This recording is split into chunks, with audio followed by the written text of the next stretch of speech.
So I was just sitting there, and then all of a sudden, dot, dot, dot. Now, how many times have you found yourself either saying that or hearing somebody else say that to you? I was just sitting there when, out of the blue, all of a sudden, whatever. The phone rang and it was a wonderful job offer. She walked into the room and suddenly I knew I was going to spend the rest of my life together there. The building collapsed. I mean, there are so many things where I was just sitting there, then all of a sudden, there's transformation. And that's kind of the nature of transformation. The talk today is called Up Until Now. And it's that moment of transformation. It is that way that we can go from what was to what's next. And actually, we learn to do that as we are studying to become metaphysicians and practitioners. We learn to look a fact in the face and know something better. And that's our ability to look at the situation and the circumstance and what's going on in the world around us right now, and then decide that all of a sudden, something new can happen. And the story of today's celebration is kind of classic. So the practitioner for today was going to be Courtney, but Courtney has some family issues that he's dealing with. So Joe was on standby to back up as the practitioner. Jesus is going to lead the meditation today, and Jesus was flying to Florida this morning to return a car to Pennsylvania. And his flight got canceled, so he got put onto a later flight, or got himself onto a later flight, which is, he's actually in the air now, so he's not going to be able to make it to that. So, looked that fact in the face, and he invited Carolyn to cover for him. And Carolyn, as you heard in the prayer work story, was initially reluctant, but said yes, so that new fact is coming about there. The reading was going to be done by Linda, who couldn't do it, and then it was going to be done by Dina, who had a schedule conflict, and now it's been done by Breen. So we are able to look at the challenges that we're having, know something better, and invite in something new. And then, as if that weren't enough, when Anna got on an hour or so ago to to do the sound check, the sound didn't check. So it just wasn't working, and it was one of those things where if I had hair, I would have pulled my hair out because of this, and it just, I'm pre-balded for all of this, and it just wasn't working. And so we did a prayer and got some professional guidance and suggested that Anna lovingly basically unplug everything and replug everything and restart her computer and join the meeting, and it just worked. And that's what happens. I was just sitting there when all of a sudden the sound didn't work, and then all of a sudden it did. Transformation is when everything new comes along. And I think I mentioned a week or two back that lightning doesn't strike the same place twice. It's because the same place isn't there the second time. There is transformation that has happened through that process. And there's newness that's available for us, to us, through us, and as us all the time. One of those great lines is from Thomas Trower, who says, "Principle is not bound by precedent." Principle is the creative process that we are using to create everything in our lives. So the principle is that there is a law that is responding to our belief, to our intention, and it responds to everyone. And it's not bound by precedent, which means that however it responded yesterday, however it's been responding for as long as we can remember, it doesn't necessarily have to give us the same answer next time when we ask it for something new. It's like, we'll go back to the garden metaphor because it's springtime. If I have planted tomatoes every year, and my garden has given me tomatoes every year, and I decide this year, I don't feel like having tomatoes. If I plant tomatoes because that's what I always do, I'm going to get tomatoes again. If I, on the other hand, want to have cucumbers or peppers or lettuce or something different, then I get to plant a different seed, and then I have a different experience in the crop. So that's kind of what happens. The soil doesn't care. The soil is so responsive that as long as the soil is in good condition and it's doing what it's meant to do, it will grow anything. It will turn any seed into whatever the corresponding fruit or blossom is. And I actually got the text from The Creative Process in the Individual, which is the Thomas Trower place where he said that the principle is not bound by precedent. And he explains it a little bit. He says, relying on the maxim that principle is not bound by precedent, we should not limit our expectations of the future.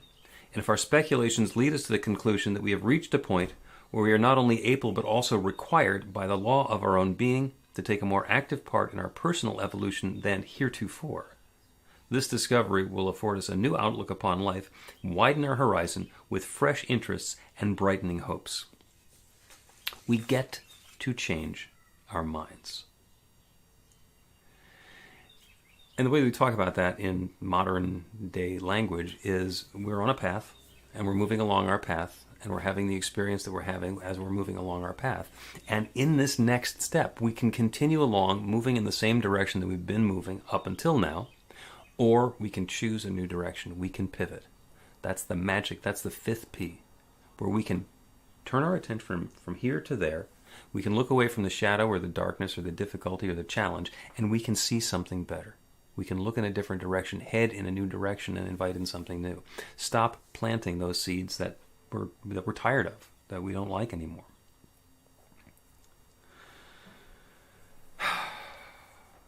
And the other thing that Troward points out is that whatever it is that we're looking for already exists.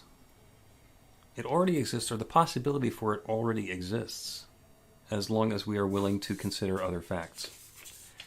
The way he put it is, therefore, whatever may be the nature of our anxiety, we should endeavor to dispel it by the consideration that there may be already existing other facts we do not know of, which will produce a different result from the one we fear, and that in any case there is a power which can produce new facts to answer our appeal to it. Newness is possible, and transformation is at hand, and as long as we're ready to do the pivot, to say, this is the way that it's been my entire life, everything that I've known up until now, everything that I've believed up until now, I am ready to dispense with that, pivot to something new, let that be the old story, and invite in a new story. New stuff is possible. New things are possible. I think I've told you guys the story of the imaginary scenario of the scientists who are inside an egg as it's growing. And the scientists have very sophisticated mechanisms for measuring their environment, and they can tell that the embryo is growing, and the albumin, the white of the egg, is being consumed, and the environment is being soiled, and they are able to precisely measure the size of their egg universe, and they can conclude with very great specificity when exactly they're doomed and going to cease existing, because they're going to run out of resource and they're going to soil the environment, and there's just no possibility to grow beyond this moment, this time, this experience. And of course what happens is a breakthrough, a transformation. It turns out that it's not an egg. It turns out that it's an eagle or a chick or whatever that's growing inside the egg. And it's the limited thinking inside of the egg to think that this is all that there can possibly be, and that we project everything continuing along the same way that it's been going up until now, that we know what the answer is going to be. When we open ourselves up to consider a new possibility, then a new solution is available. Because it turns out that we're not looking at an egg. We're looking at a bird being hatched. We're looking at something brand new coming into existence, and the egg is just a step along the way. And of course, those stories apply in life as well. You hear that story and you think, oh, well, that sounds a lot like global warming. So maybe that's what's going on with global warming. And we can look at it that way. You can look at global warming and say, well, this is the circumstance that we've been in up until now, and if I project it, this is when the 3 degrees of temperature change is going to cause the sea rise and the problems and the difficulty, and this is when it's going to cease to be possible for us to exist. Or you can say, nah, maybe there's a transformation at hand. Maybe there's something brand new and different that is available to us. And that's possible. That is completely possible. On the other hand, after we get past that transformation, the world is going to look a lot different than it looks now. Because I think I might have mentioned that transformation is when things change, when new things happen. And you can't just count on the same old things going on as something new comes into existence. So if you like what is, if you believe in preserving the lifestyle that we've had up until now, then maybe it's worth paying attention to the way that we're stewarding our environment. And both of those stories are completely reasonable outcomes of the situation and the circumstance we're talking about. And the choice is, how are we going to engage in that? What is it that we believe is possible for that transformation, for that next new experience? And Thomas Troward, in the Doré Lectures on Mental Science, actually has another bit of guidance for us about the new beliefs or new thoughts that we can have that lead to a new experience. He writes that my mind is a center of divine operation. The divine operation is always for expansion and fuller expression, and this means the production of something beyond what has gone before, something entirely new, not included in the past experience, though proceeding out of it by an orderly sequence of growth. Therefore, since the divine cannot change its inherent nature, it must operate in the same manner with me. Consequently, in my own special world, of which I am the center, it will move forward to produce new conditions always in advance of any that have gone before. Natural laws aren't changing. Our belief is changing, the way that we're engaging with the world is changing, the path that we're choosing is changing, and the experience that we're having is changing. And it all gets to unfold in a way that brings newness to us. The way that we're engaging with the world, the stuff that we're doing, the things that we're experiencing are in so many ways up to us. Now, obviously, we're living in a world where there's judgment going on. I found a story about a pig who was complaining to a cow. And the pig was basically saying, I give so much to the world. I give so much to the world. I give bacon and ham and sausage. I give bristles. He says to the cow, all you give is milk. And people love you and people don't love me. And the pig is complaining about that. And the cow, in its thoughtful cow-like way, said, yeah, but I give the milk while I'm alive. I give the milk while I'm here. Find a way to share yourself, to give yourself now, and start the gratitude now, rather than having to wait until after you're gone so that there's going to be some buffet breakfast. There's an opportunity for us to choose the good that we want to have happening in our lives, in the world around us, to set an intention, to make an invitation, and bring that newness into being. The first step is the willingness to look a fact in the face. If we pretend that things have been going on fine and we're not happy with them, then it's not going to be, that's not a good formula for how we're going to create transformation.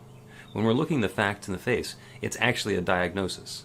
Like, okay, this is what it's been up until now, and I'm not really happy with that, and I would prefer to not have that same thing continue. And that's where the up until now comes from. Because yes, we get to acknowledge that's what it's been up until now. That's been my involvement up until now. I have been planting those tomato seeds up until now, and now I'm free to choose something different. I'm free to choose a different experience and to plant a different seed and to head off in a different direction. And as soon as I do that, as soon as I set the intention for something new to happen, then all of a sudden, out of the blue, transformation comes along. Something different is starting. And it's not necessarily because we connected the pieces together and created a new circuit ourselves. It's because we opened to that new possibility. The transformation is everything new. All the old stuff gets to go away. Or to come into balance in a new way that's going to bring us uplift. As Sarah was talking before, if we're in a sales job and we want things to not be crazy busy, hectic, we want that to be a little bit more peaceful.